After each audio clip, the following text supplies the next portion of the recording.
ناخن پالش وضو اور غسل سے مانع ہے۔ سوال: علماء کرام و مفتیان شرع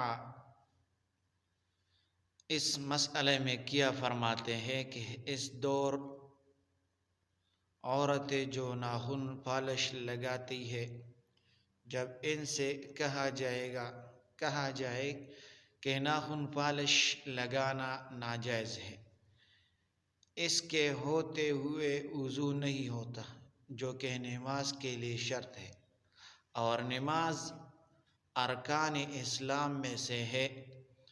جب وضو ہی نہیں ہوا تو نماز جو اس پر مرتب ہوتی ہے وہ کیسے صحیح ہوگی؟